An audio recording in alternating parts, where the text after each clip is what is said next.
everyone, my name is Garima. I'm a working mom in the world of tech. Today I'm going to be talking about few factors to consider if you've been returning to work after a break, especially after taking care of kids for a few years. First things first, remember that you might have to start from scratch, especially if you've been away from the workforce for a really long time. I like to call these people who are returning to work as relaunchers because they're relaunching their work activities, and it doesn't really bring change just in their professional life but also their personal life gets impacted, and there are various things to consider. So remember that whenever you're returning to work, you are actually starting from scratch. You are relaunching yourself. There could be skills like how to write an email, how to use VLOOKUP in Excel, or how to do animations in PowerPoint presentations.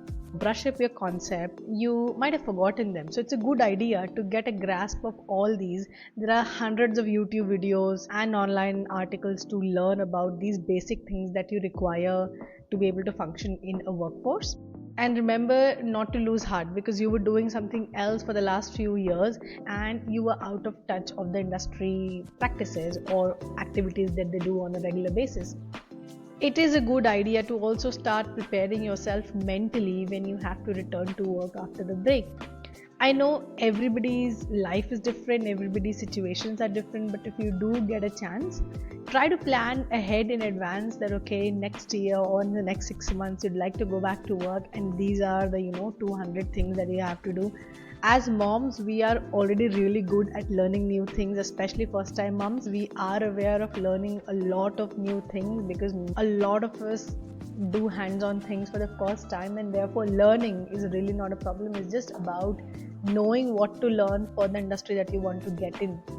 If you want to get into something like tech, something that I am passionate about, you can take some online classes on how to learn Java or Python or anything that you're interested in. There are tons of online courses available, and I think you should take advantage of that so that when you are returning to workforce, you do have a basic knowledge of how things are done. Also, I feel that you have to continuously remind yourself that a gap in career is not a break.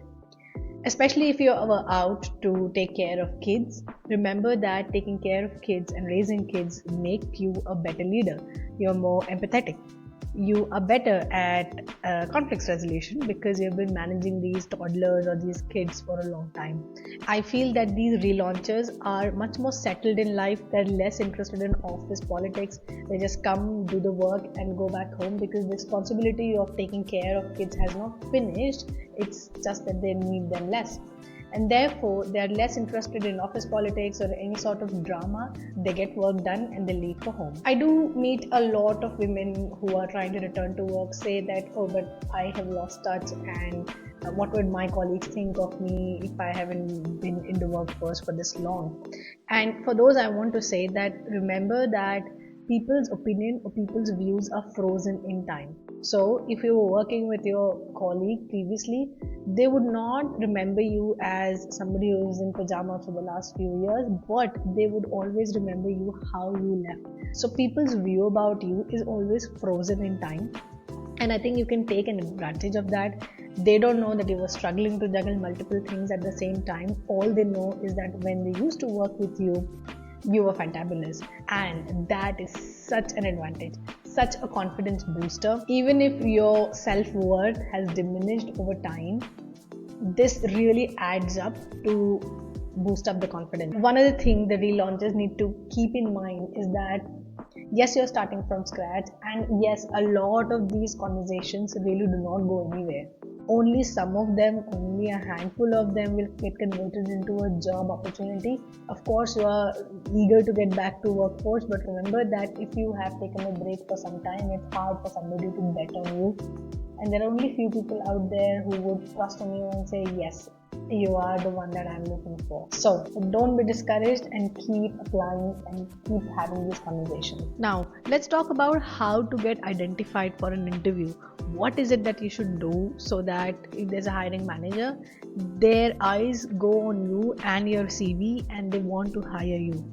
The first thing is use your network, use your word of mouth, talk to everyone that you know. This will definitely help you open the opportunities that you would get and probably the chances of serendipity working for you as well. Any former colleague, a friend, kids' mums, kids' parents, just talk to them, tell them they're trying to go back to work, maybe talk a little about what you were doing before or what you're interested in, and just in case if they know somebody is hiring, they can help you. One other tip that has worked for a lot of people is making sure that your CV is up to date and it talks about your most relevant experience. So if in the past you're working as an investment banker, you can talk about it, but when your resume starts, right, in the professional summary, try to talk about what you have been doing in the last few years when you were out for a break. Let's say you were doing some volunteering activities, or you were raising funds for a campaign or for a charity. Highlight that experience and talk really well about what you were doing in that activity. So not necessarily the most professional experience has to be there, but the most recent and relevant experience matters in my opinion. Now let's talk about re-entry programs. There are a lot of companies who have realized the importance of having returning parents into the workforce, how they add value to the diversity and inclusion, how they add value to the solutions that they provide, and the fact that if you have somebody from different backgrounds, it definitely helps with the culture of the company. And therefore, the organizations have realized and started initiating a lot of re-entry programs for returning parents.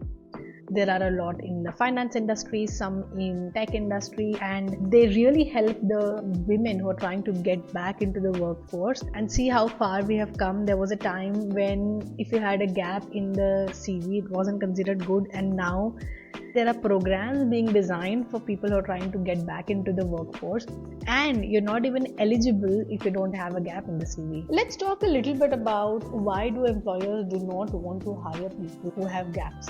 Well, there are genuine concerns, and if you look into the reasons and try to help the hiring managers understand that that wouldn't be a problem if they hire you, these are the things that can definitely help resolve some of the concerns. So the first reason why I think employers are a little bit hesitant to hire the relaunchers is because of the fact that they're out of touch.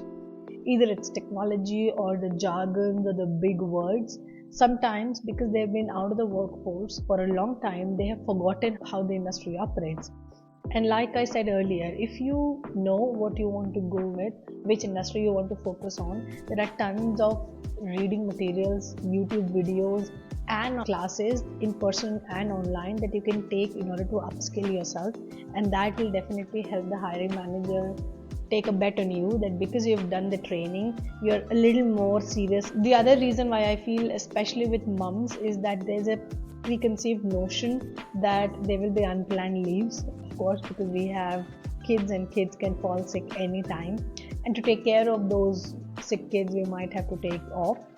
Help the hiring manager understand and explain them about the support system that you have around. Tell them who's going to be around if at all you have an important meeting and your son is also sick at the same time. Reason why I feel employers are a little hesitant to hire the relaunchers is because sometimes they don't trust the relaunchers that they know what they're doing or where they want to go.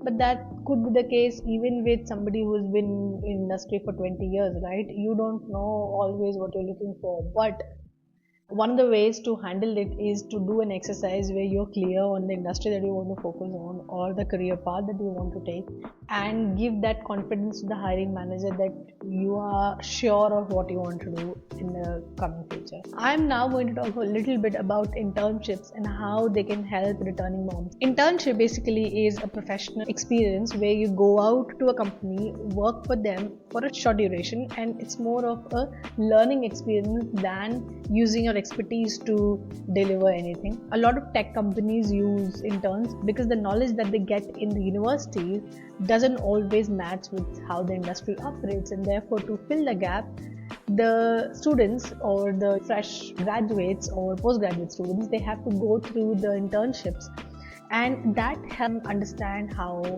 the industry works.